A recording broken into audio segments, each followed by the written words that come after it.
जय हिंद दोस्तों, नमस्कार। बात कर लेते हैं आज के दिन भर की सारी बड़ी खबरों की, जहां सबसे पहले आपको बताएंगे सऊदी को अमेरिका दे रहा है F-35 लड़ाकू विमान। दोस्तों, क्या भारत के खिलाफ इस्तेमाल करेगा पाकिस्तान? जी हां, पाकिस्तान सऊदी के बीच हुए रक्षा समझौते के बाद उठे सबसे बड़े सवाल। दोस्तों, क्या इस अमेरिकी F-35 का यूज पाकिस्तान कर पाएगा भारत के खिलाफ? क्या है कूटनीतिक जुड़ी सबसे बड़ी खबर? दोस्तों, क्या है इसके पीछे की प्लानिंग? सबसे पहले आपको बताएंगे, एक्सक्लूसिव जानकारी लगे हाथों बताएंगे। जैश-ए मोहम्मद का व्हाट्सएप चैनल कर दिया गया बंद। दोस्तों, दिल्ली ब्लास्ट के बाद लिया बहुत बड़ा एक्शन। लेकिन वहीं आपको बताएंगे आखिर आतंकिस्तान पाकिस्तान ये कौन सी भाषा का कर रहा है इस्तेमाल। दोस्तों, लगा दिया भारत पर फिर एक बार झूठा आरोप। 15 आतंकवादियों को मारकर बता दिया भारत के थे ये आतंकवादी। जी हाँ दोस्तों, बताएंगे पाकिस्तान की ये कौन सी नई चाल। तो वहीं बांग्लादेश ने मोदी सरकार से की शेख हसीना को सौंप देने की अपील। लेकिन क्या अपना भारत की मोदी सरकार वापस भेज देगी शेख हसीना को बांग्लादेश? क्या है खबर दोस्तों? और कैसे शेख हसीना को मौत की सजा मिलने के बाद बीएनपी नेता ने भारत पर लगा दिए गंभीर आरोप? क्या आरोप लगाए हैं वो जानना बहुत जरूरी है दोस्तों। तो वहीं व्लादिमीर पुतिन की भारत यात्रा से पहले अपने दोस्त मोदी को दे दिया बड़ा संकेत। दोस्तों, आज एक से एक बेहतरीन खबर हम आपको बताने वाले हैं, बस आप वीडियो के लास्ट तक बने रहिएगा। और खबरों में आगे बढ़ने से पहले अपने देश भारत की बढ़ती साख और बढ़ते पावर का दिल खोलकर समर्थन करते और मानते हैं कि किसी भी कीमत पर शेख हसीना की वापसी नहीं होनी चाहिए, वरना बांग्लादेश भारत के हाथ से निकल जाएगा। तो वीडियो को लाइक करके इस चैनल को सब्सक्राइब करके बेल आइकन दबा के कमेंट में जय हिंद अवश्य कह दीजिएगा। अब बात कर लेते हैं पहली सबसे बड़ी खबर की, जहां अमेरिका और सऊदी अरब के बीच हो रही लड़ाकू विमान F-35 की डील सिर्फ डील नहीं है, ये मिडल ईस्ट से लेकर साउथ एशिया तक में हलचल पैदा करने वाली है। दोस्तों, अब तक सेना के विस्तार में इतनी दिलचस्पी न लेने वाले सऊदी अरब ने अमेरिका के 5th जनरेशन फाइटर जेट को लेने में दिलचस्पी क्यों दिखाई? बहुत बड़ा सवाल है दोस्तों, जिसके बाद अलग अलग कयास लगाए जा रहे हैं। अगर वाकई सऊदी अरब F-35 हासिल करता है तो एयर डिफेंस में उसकी बहुत बड़ी छलांग होगी। F-35 लाइटनिंग सेकंड जेट लड़ाकू दुनिया का सबसे उन्नत स्टील्थ फाइटर जेट माना जाता है, जिसमें रडार, अनडिक्टेबल डिजाइन, सुपीरियर एवियोनिक्स और मारक क्षमता है। ये वही फाइटर जेट है जिसे भारत को अमेरिका बेचना चाहता है। ऐसे में सऊदी अरब को ये लड़ाकू विमान मिलने से भारत के माथे पर भी चिंता की लकीरें उभर सकती हैं। इसकी वजह होगी वो डिफेंस डील जो पाकिस्तान ने सऊदी अरब के साथ की थी, और दुनिया भर में इस पर खूब चर्चा भी हुई थी। दोस्तों, ये बड़ा सवाल है क्योंकि डिफेंस डील के तहत पाकिस्तान पर हुआ हमला सऊदी अरब पर किया गया हमला माना जाएगा। ऐसे में सऊदी के हथियार भी क्या पाकिस्तान से साझा होंगे? बहुत बड़ा ये सवाल है दोस्तों। अमेरिका F-35 का निर्यात बहुत नियंत्रित ढंग से करता है। वो अक्सर यह सुनिश्चित करता है कि ऐसे हथियार सिर्फ भरोसेमंद साझेदारों को ही मिले।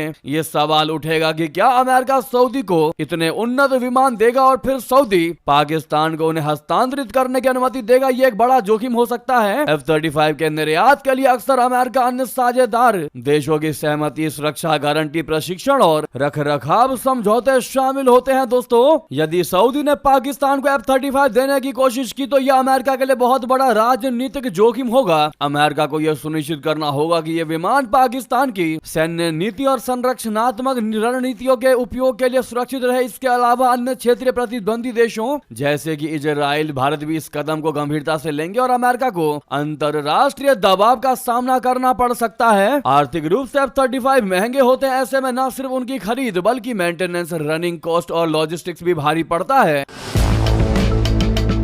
पाकिस्तान और सऊदी अरब के बीच रक्षा समझौता 2 महीने पहले हुआ था। इस द्विपक्षीय समझौते में कहा गया है कि अब तक पाकिस्तान पर हुआ हमला सऊदी अरब पर माना जाएगा और सऊदी पर हुआ हमला तो पाकिस्तान उसके लिए आगे आएगा। दोस्तों, वैसे पाकिस्तान और सऊदी के बीच सैन्य सहयोग दशकों पुराना रहा है, जो इस्लामी एकजुटता, क्षेत्रीय सुरक्षा चिंताओं और आर्थिक निर्भरता पर आधारित है। पाकिस्तान सऊदी अरब को सैन्य सलाह, प्रशिक्षण और संभावित न्यूक्लियर सुरक्षा का वादा करने वाला प्रमुख साझेदार है। इसके बदले सऊदी अरब पाकिस्तान को आर्थिक सहायता और हथियार खरीद कर सहयोग करता रहा है। दोनों देशों के बीच संयुक्त सैन्य अभ्यास, खुफिया सूचनाएं एक दूसरे को देना और रक्षा मामलों को लेकर समझौते हो चुके हैं। इसके बाद सवाल यह भी है कि भारत को इससे कितना खतरा है। तो बता दें, अगर सऊदी पाकिस्तान को F-35 दे भी देता है तो इसमें हाई कंट्रोल और को यूजेज प्रावधान हो सकते हैं। सऊदी और अमेरिका दोनों को यह सुनिश्चित करना ही होगा कि पाकिस्तान इन विमानों का उपयोग उसके मित्र देशों के खिलाफ ना करे। ये भारत के लिए ये नई रणनीतिक चुनौती होगी। हालांकि इस बात की संभावना कम ही है, लेकिन इसे पूरे तरह से नकारा नहीं जा सकता है। वैसे अपने भारत को भी डरने की कोई आवश्यकता नहीं है, क्योंकि भारत के पास जो डिफेंस सिस्टम्स हैं वो अकेले सऊदी और पाकिस्तान को लपेटने में कामयाब होंगे। इतने सक्षम है कि सऊदी पाकिस्तान जैसे 4 देशों का अकेला भारत संभाल सकता है। और ये हम कोई अपने मन की बात नहीं, बल्कि जो अब तक की सारी रिपोर्टें निकलकर सामने आई है दोस्तों। और जैसा कि रक्षा क्षेत्र में अपना भारत इन बाकी देशों से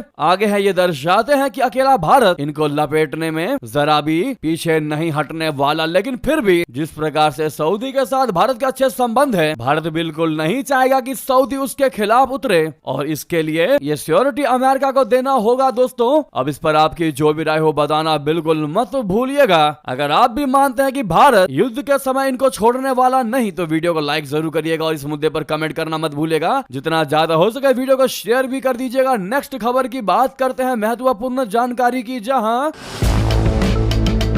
दिल्ली ब्लास्ट के बाद भारत का बहुत बड़ा एक्शन। जैश ए मोहम्मद का व्हाट्सएप चैनल किया बंद। जी हां, पाकिस्तान के आतंकवादी संगठन जैश ए मोहम्मद के व्हाट्सएप चैनल को बंद कर दिया गया है। दिल्ली बम ब्लास्ट के बाद ये तगड़ा एक्शन लिया गया है दोस्तों। पाकिस्तान के आतंकवादी संगठन जैश ए मोहम्मद के व्हाट्सएप चैनल को बंद कर दिया गया है। दिल्ली बम ब्लास्ट के बाद ये एक्शन लिया गया है। जैश के व्हाट्सएप चैनल का नाम मरकाज सैयदना तमीम दारी बोले तो MSTD बताया जा रहा है, जिसके 13,000 से अधिक फॉलोवर है। इंडिया टुडे के रिपोर्ट के मुताबिक ये चैनल जनवरी 2024 में बनाया गया था और इसमें जैश का रोजाना प्रचार प्रसार होता था। रिपोर्ट में बताया गया कि इसमें ऑडियो क्लिप, वीडियो मैसेज और कट्टर विचारधारा वाले बयान पोस्ट किए जाते हैं। एक दूसरा चैनल मदरसा सैयदना जायद बिन साबित भी ऑपरेशन सिंदूर के बाद जून 2024 में लॉन्च हुआ था, जिसके लगभग 3,000 फॉलोवर्स हैं। ये चैनल लगातार धार्मिक भाषण और कट्टर इस्लामी जीवन शैली अपनाने की बातें फैलाता है दोस्तों। फिलहाल जैश ए मोहम्मद के व्हाट्सएप चैनल को बंद कर दिया गया है। व्हाट्सएप ने दिल्ली ब्लास्ट के बाद ये एक्शन लिया है। सुरक्षा एजेंसियों का कहना है कि दिल्ली ब्लास्ट में जैश ए मोहम्मद के मॉड्यूल का हाथ था। दिल्ली ब्लास्ट में अब तक 15 लोगों की मौत हो चुकी है, जबकि 20 से ज्यादा घायल हैं, जिनका इलाज चल रहा है दोस्तों। इतना ही नहीं, उधर पाकिस्तान ने भी बहुत बड़ा और गंभीर आरोप लगा दिया भारत पर। झूठा आरोप बता दिया, भारत से जुड़े 15 आतंकवादियों को उसने मार गिराया। दोस्तों, पाकिस्तान ने एक बार फिर भारत पर आतंकवाद का झूठा आरोप मढ़ दिया। उसने कह दिया कि पाकिस्तान की सेना ने खैबर पख्तूनख्वा में 15 और 16 नवंबर को 2 अलग अलग अभियानों में कितना अल ख्वारिज से जुड़े 15 आतंकवादियों को मार गिराया है। पाकिस्तान फितना अल ख्वारिज शब्द का इस्तेमाल कथित तौर पर तहरीक तालिबान पाकिस्तान यानी TTP का भारत से कनेक्शन जोड़ने के लिए करता है। पाकिस्तानी सेना अक्सर TTP से जुड़े आतंकवादियों को भारत का शागिर्द बताती है। पाकिस्तानी सेना की मीडिया शाखा इंटर सर्विसेज पब्लिक रिलेशंस ने मंगलवार को बताया कि पहला अभियान डेरा इस्माइल खान जिले के कराची इलाके में आतंकवादियों की मौजूदगी की खुफिया जानकारी के आधार पर चलाया गया। ISPR ने बताया कि सुरक्षा बलों ने आतंकवादियों के ठिकाने को निशाना बनाया और समूह के वरिष्ठ कमांडर आलम महसूद समेत 10 आतंकवादियों को मार गिराया। दोस्तों, अब इस गंभीर झूठे आरोप के लिए आप क्या जवाब देना चाहेंगे? एक भारतीय होने के नाते तगड़ा जवाब दीजिएगा इस पाकिस्तान को, जिसका नाम ही आतंकवादियों को पालने की वजह से आतंकिस्तान पड़ चुका है। तो आपका जवाब बनता है। दोस्तों, नेक्स्ट खबर बता दें, दिल्ली विस्फोट को लेकर SCO बैठक में गरजे जयशंकर जी। दे दिया कड़ा संदेश, कह दिया कोई लीपापोती नहीं चलेगी, कोई बहाना नहीं चलेगा। जी हां, विदेश मंत्री जयशंकर जी ने मंगलवार को रशिया में शंघाई सहयोग संगठन SCO शिखर सम्मेलन में आतंकवाद पर दुनिया को कड़ा संदेश दिया। उन्होंने कहा कि दुनिया को इस खतरे के सभी स्वरूपों और अभिव्यक्तियों के प्रति शून्य सहनशीलता दिखानी चाहिए। उन्होंने कहा कि आतंकवाद के मामले में ना कोई लीपापोती ना कोई बहाना होना चाहिए। उन्होंने कहा कि आतंकवाद बात को कोई औचित्य नहीं दिया जा सकता, उसे नजरअंदाज नहीं किया जा सकता और ना ही उसे छुपाया जा सकता है। उन्होंने इस बात पर जोर दिया कि भारत को आतंकवाद के खिलाफ अपने लोगों की रक्षा करने का अधिकार है और वो इसका प्रयोग करेगा। दोस्तों वहीं बता दें, शेख हसीना को हमें सौंप दे भारत। जी हाँ, बांग्लादेश ने मोदी सरकार से की अपील, लेकिन क्या यह संभव होगा? क्या भारत ऐसा करेगा? बता दे, पड़ोसी देश बांग्लादेश में आज का दिन बेहद अहम रहा। साल 2024 में हुए विद्रोहों के दौरान वहां हुई हिंसा और अशांति को लेकर पूर्व प्रधानमंत्री शेख हसीना पर जो आरोप लगाए गए थे, अब कोर्ट ने उस पर अपना फैसला दे दिया है। शेख हसीना को हत्या और लाशों को गायब करने के तथा कथित मामले में दोषी करार दिया और उन्हें मौत की सजा सुना दी गई। तत्कालीन गृह मंत्री असदुज्जमान खान कमाल को भी सजाए मौत सुना दी गई है। बांग्लादेश की पूर्व पीएम शेख हसीना अगस्त 2024 में विद्रोहों के दौरान हालात बिगड़ने पर किसी तरह भारत आ गई थी। तब से वे यहीं पर किसी गुप्त स्थान पर शरण लिए हुए हैं। आज उन्हें मौत की सजा मिलने के बाद सवाल ये उठने लगा कि क्या भारत शेख हसीना को बांग्लादेश सरकार को सौंप देगी? इसकी मांग पहले भी मोहम्मद यूनुस कई बार कर चुके हैं। दोनों देशों के बीच प्रत्यर्पण की संधि भी है, लेकिन भारत शेख हसीना को लेकर क्या फैसला लेगा? बता दें, बांग्लादेश के इंटरनेशनल क्राइम्स ट्राइब्यूनल के फैसले में फरार आरोपियों शेख हसीना और असदुज्जमान खान कमाल को जुलाई हत्याकांड में दोषी मानकर मौत की सजा सुना दी गई। अब बांग्लादेश के विदेश मंत्रालय ने कह दिया है कि इन दो लोगों को किसी भी दूसरे देश की ओर से शरण देना बेहद गलत और न्याय का अपमान माना जाएगा। ऐसे में बांग्लादेश की ओर से मांग की गई है कि शेख हसीना और असदुज्जमान खान कमाल को तुरंत बांग्लादेश अधिकारियों के हवाले कर दिया जाए।